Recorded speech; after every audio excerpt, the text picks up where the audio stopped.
obsequio que en el barrio le hicieron, por ser bueno y obediente con la briosa mujer.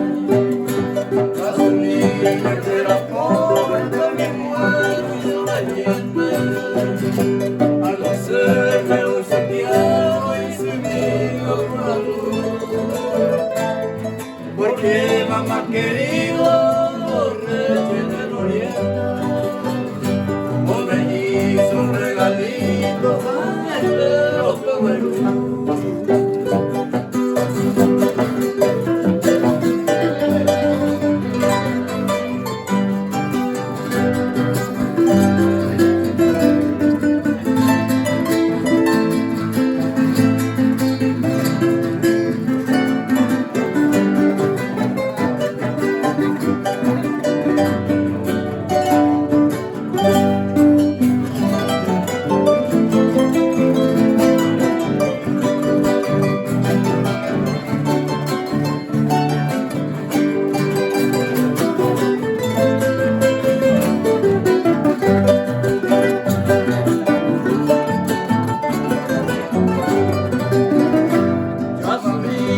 Son más buenos que Antonio y Andresito, y de muchos amiguitos llevo